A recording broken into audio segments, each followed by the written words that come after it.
इस वीडियो में हम स्मॉल कैप स्टॉक्स के बारे में जानेंगे, जिसको हम पेनी स्टॉक्स भी कहते हैं। और आप पीपीटी को डाउनलोड कर सकते हैं, डिस्क्रिप्शन में दिया गया है पीडीएफ। हमको पेनी स्टॉक्स में क्यों इन्वेस्ट नहीं करना चाहिए? क्योंकि they are low liquidity. Most of time ये डीलिस्ट हो जाते हैं स्टॉक एक्सचेंज से कुछ दिनों के लिए, कुछ हफ्तों के लिए, या फिर परमानेंटली भी डीलिस्ट हो जाते हैं।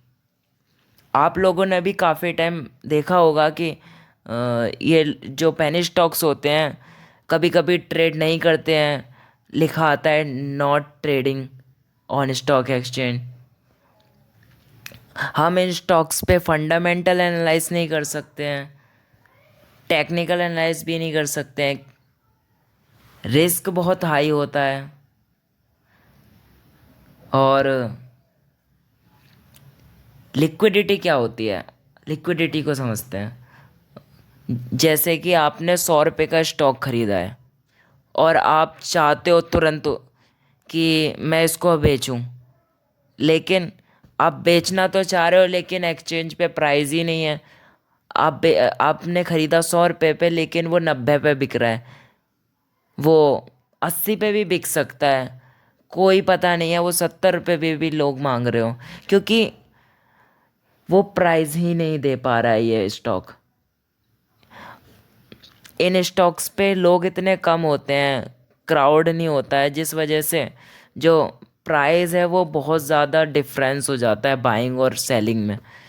जैसे कि आपने हर्षद मेहता सीरीज़ देखी होगी, उसमें बोलता है कि पेनी स्टॉक्स में चिल्लर चिल्लर लोग, मतलब कि बहुत कम भीड़ होती है, क्राउड बहुत कम होता है। और तो जो बड़े लोग होते हैं वो छोटे मोटे स्टॉक्स के पास जाते नहीं है, इसलिए जो वॉलेटिलिटी होती है वो बहुत ज़्यादा होती है और लिक्विडिटी बहुत कम होती है। जब आप इन पेनी स्टॉक्स को इन पेनी स्टॉक्स की वॉल्यूम को प्राइस से मल्टीप्लाई करोगे, जो बिड प्राइस चल रहा होगा उससे वॉल्यूम को मल्टीप्लाई करोगे, तो आपको समझ में आएगा कि वॉल्यूम तो दिखा रहा है कि लाखों में चल रही है, जितने में भी करोड़ों में चल रही है, बट जब उसको प्राइस से मल्टीप्लाई करोगे तो उस वॉल्यूम का कोई वैल्यू नहीं निकल के आता है। क्योंकि वो जो वॉल्यूम है वो वॉल्यूम नंबरिंग में बहुत ज़्यादा है, लेकिन पैसे के कंपेयर में बहुत कम होती है। इसलिए कोई भी बड़ा प्लेयर आकर चाहे तो इसको मैनिपुलेट कर सकता है इजीली, क्योंकि जो वॉल्यूम है वो बहुत कम होती है, शेयर्स बहुत कम होते हैं। और ऐसा ही होता है, ऑपरेटर्स जो होते हैं वो मैनिपुलेट करते हैं, तभी तो अब प्राइस देखोगे। अभी हम चार्ट्स को देखेंगे आगे कि कितना कितना ऊपर जाते हैं। हर्षद मेहता क्या करता था? यही तो करता था।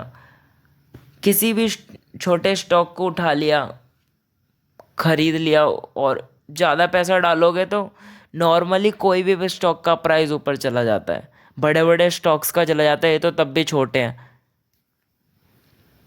आप समझ रहे हो ना? तो इसीलिए छोटे पेनी स्टॉक्स को नहीं लेना चाहिए, क्योंकि लिक्विडिटी इशू होता है। जो बड़े बड़े स्टॉक्स होते हैं इनमें हाई लिक्विडिटी होती है, तो जो प्राइस डिफरेंस होता है वो बहुत माइनर होता है। अगर आपने 100 पे ख़रीदा तो even you can sell it at 100 rupees also, क्योंकि इतने सारे लोग होंगे कि वो 100 रुपये पे ही टिका होगा तब तक जब तक आप दोबारा बेचना चाहोगे उसको।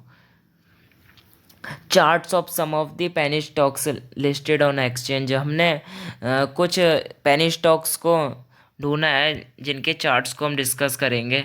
ये देखो, इस स्टॉक में देखो, ये रतन इंडिया पावर।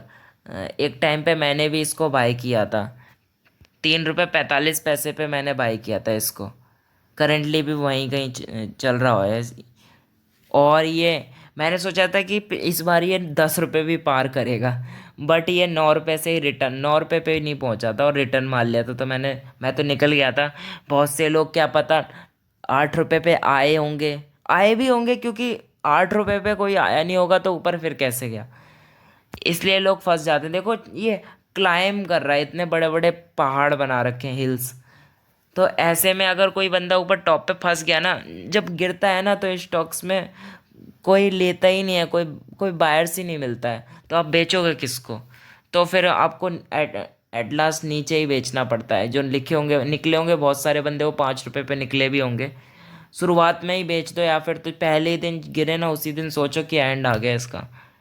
अब हम दूसरा स्टॉक डिस्कस कर लेते हैं, जैसे सुविधा। सुविधा देखो, ये देखो, फॉलिंग नाइफ की तरह गिर रहा है। अब इस नाइफ पे अगर कोई हाथ डालेगा तो उसका हाथ कटेगा ना। नाइफ रुकेगी थोड़ी, वो तो हाथ काट देगी। ये देखो कैसे गिरा है, वो हवा से, आसमान से कूदा है और सीधे ज़मीन चाट लिया इसने।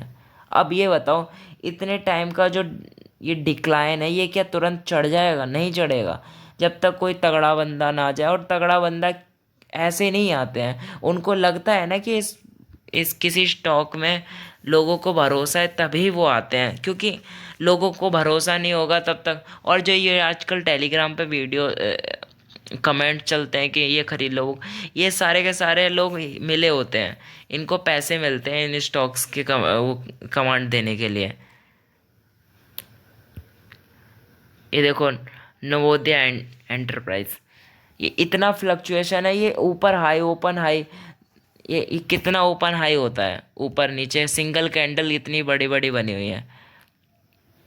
ऐसे स्टॉक्स में पैसे बहुत कम ही टाइम लोग बना पाते हैं, क्योंकि लोग बैठे रहते हैं कि डबल होगा, ट्रिपल होगा, और वो होता भी है, लेकिन निकलने का टाइमिंग, एंट्री तो हो जाता है, एग्ज़िट कब करें?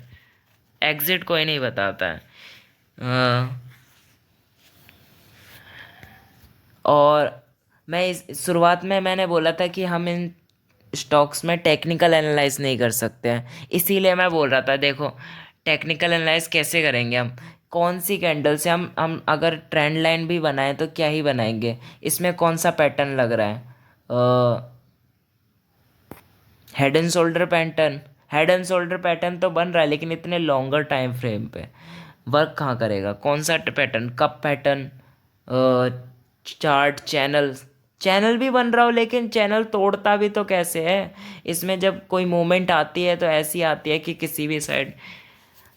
केवल टेक्निकल एनालाइज, केवल जो लिक्विड स्टॉक्स होते हैं, जैसे कि निफ्टी के 50 स्टॉक्स हैं, या फिर और थोड़े ज़्यादा स्टॉक्स होंगे, लिक्विड स्टॉक्स में ही हमेशा टेक्निकल एनालाइज लगाना चाहिए।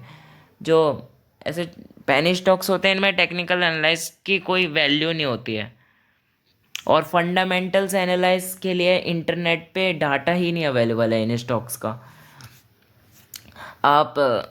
आप ढूंढने जाओगे तो बहुत सारी इन्फॉर्मेशन रॉन्ग होती है, कम होती है इन्फॉर्मेशन। एनुअल रिपोर्ट्स जो होती हैं, उनके अंदर जो डाटा होता है वो भी काफ़ी मिस इन्फॉर्मेशन होती है। आप उनको पढ़कर आप सोचोगे लेने का, लेकिन गलत हो जाएगा, क्योंकि वो जो इन्फॉर्मेशन अवेलेबल होती है वो मिस प्रिंटेड होती है, कुछ भी प्रिंट कर देते हैं।